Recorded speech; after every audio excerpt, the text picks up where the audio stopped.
అపర మేధావి Albert Einstein మెదడు చోరీ.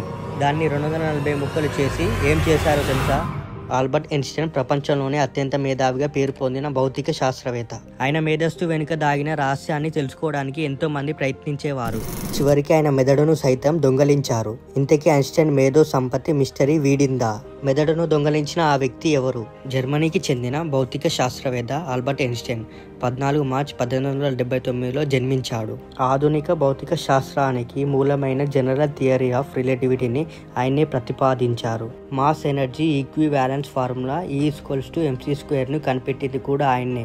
అపర మేధావిగా పేరు పొందిన ఐన్స్టైన్ 76 ఏళ్ల వయసులో 1955 ఏప్రిల్ 18న న్యూజెర్సీలోని ప్రిన్స్టన్ హాస్పిటల్లో నిద్రలోనే కన్నుమూశాడు. జీవించాలని ఉన్న ఐన్స్టైన్ కు ఎక్కువ కాలం జీవించాలని ఉండేదని ఆయన ఆప్తులు చెప్పారు. మెదడులో అంతర్గత రక్తస్రావం జరగడంతో హాస్పిటల్లో చేరారు. సర్జరీ చేస్తే మరికొన్ని రోజులు బ్రతికే అవకాశం ఉందని వైద్యులు తెలిపారు. అయితే తనకు బలవంతంగా కృత్రిమంగా జీవించాలని లేదని, ఎప్పుడైతే చావు వస్తుందో అప్పుడే చనిపోతానని సమాధానం ఇచ్చారు. దీనితో వైద్యులు ఆయనకు సర్జరీ చేయలేదు. నా శరీరంపై ప్రయోగాలు వద్దు, మరణం తర్వాత తన శరీరాన్ని పూర్తిగా దహనం చేయాలని, తన భౌతిక కాయంపై ఎలాంటి పరిశోధనలు చేయకూడదని కోరారు. అయితే ఆయన అనుకున్నది మాత్రం జరగలేదు. ఐన్స్టైన్ మృతదేహానికి శవ పరీక్ష నిర్మించిన వైద్యుడు డాక్టర్ థామస్ హార్వే ఆయన మెదడును దొంగలించిన ఐన్స్టైన్ కుటుంబీకుల అనుమతి లేకుండానే హార్వే ఈ చర్యకు పాల్పడ్డాడు. 240 ముక్కలు చేశాడు.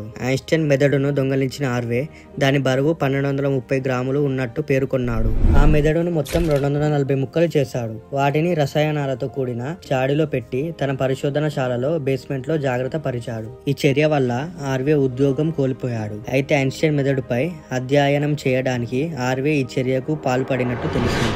ఐన్స్టైన్ మెదడుతో హార్వే ప్రపంచమంతా పర్యటించాడు. 40 ఏళ్ల తర్వాత ఆ ముక్కలను శాస్త్రవేత్తలకు అప్పగించాడు. ఎవరికి ఈ విషయం తెలియకపోవటం గమనార్హం. ప్రస్తుతం ఆ మెదడు భాగాలు ఫిలడెల్ఫియాలోని మట్టర్ మ్యూజియంలో ఉన్నాయి. ఐన్స్టైన్ మెదడుపై పరిశోధనలు చాలా ఏళ్లు రహస్యంగానే సాగాయి. అతని మేధస్సుకు వెనుక కారణాన్ని తెలుసుకోవడానికి ఎంతో మంది ఆతృతగా ఎదురు చూశారు. చివరికి 1985లో ఐన్స్టైన్ మెదడు ప్రత్యేకతలను బయట పెట్టారు. ఐన్స్టైన్ మెదడు సాధారణ మనుషులకు ఉండే మెదడు కంటే విభిన్నమైనది. ఆయన మెదడులోని లోయర్ పారిటల్ లోబ్ 20% పెద్దదిగా ఉండడం వల్ల ఆయన గణితంలో నైపుణ్యవంతులు అయ్యారని శాస్త్రవేత్తలు పేర్కొన్నారు. సాధారణ మెదడులో కంటే 18% అధిక న్యూరాన్స్ ఐన్స్టైన్ మెదడులో ఉన్నాయన్నారు. దీనివల్ల ఆయన మెదడు చురుకుగా పనిచేస్తుందని తెలిపారు.